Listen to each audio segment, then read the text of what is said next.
మే 3 పరలోక సంబంధమైనవి మాత్రమే నిలిచియుండును.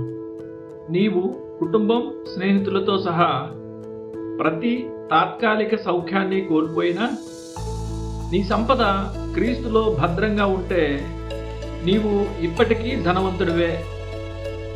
భూలోక సంబంధమైన వాటికి ఎటువంటి భీమా ఉండదు. దేవుడు నిన్ను ఐశ్వర్యంతో దీవించినప్పటికీ నీవు ఈరోజు ధనవంతునిగా ఉండి రేపు పేదవానివి కావచ్చు.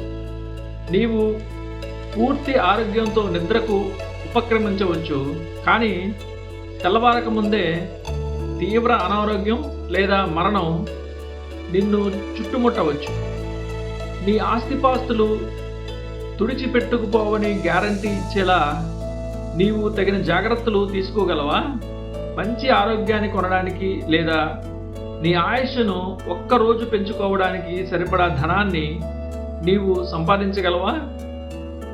లేఖనాలు ఈ లోక జనాభాను ఒక మహాసముద్రంతో పోలుస్తున్నాయి. రాజులు, నాయకులు ఈ సముద్రం మీద కూర్చుని ఉంటారు. సముద్రపు అలల మీద ఒక ఓడ ఎలాగైతే తేలుతుందో వారి జీవితాలు కూడా జనసమూహం యొక్క అనుగ్రహం మీద అలానే ఆధారపడి ఉంటాయి. అలల మీద ప్రయాణించడంలో భద్రత ఏముంటుంది?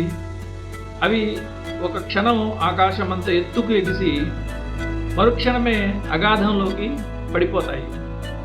లోకపు ఆదరణ ఎంత చంచలమైనదో దావీదుకు తెలుసు. ఇశ్రాయేలీయులు ఒక చోట రాజులో మాకు 10 భాగాలు ఉన్నాయి అని ప్రకటించారు. 2 సమూయేలు 19:43. కానీ వెంటనే తరువాతి వచనంలోనే పరిస్థితి మారిపోయింది. దావీదులో మాకు భాగం లేదు, యెష్షయి కుమారుల్లో మాకు స్వాస్థ్యం లేదు అన్నారు. 2 సమూయేలు 20:1-2. అలా దావీదు ఒకే శ్వాసలో హెచ్చుతగ్గులకు గురి చేయబడ్డాడు. కానీ పరలోకం ఎన్నడూ కదల్చబడని రాజ్యం.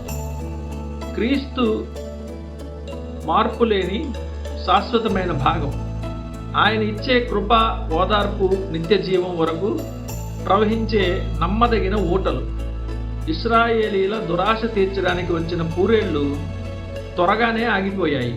కానీ వారి విశ్వాస దాహాన్ని తీర్చిన బండ వారిని వెంబడించింది.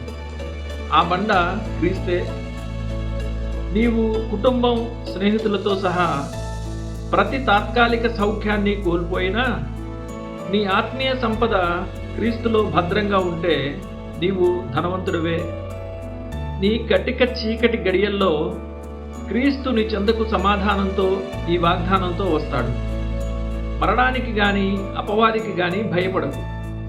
నీవు చివరి శ్వాస విడిచే వరకు నేను నీ పక్కనే ఉంటాను. నా దూతలు కూడా సిద్ధంగా ఉన్నారు. నీ దేహం నుండి ప్రాణం బయటకు రాగానే వారు నిన్ను పరలోకానికి మోసుకెళ్ళి నా ప్రేమ ఒడిలో ఉంచుతారు. అప్పుడు నా రక్తంతో కొన్న నా ప్రేమతో పరిపూర్ణమైన ఆ నిత్య సంతోషాలతో నిన్ను పోషిస్తాను.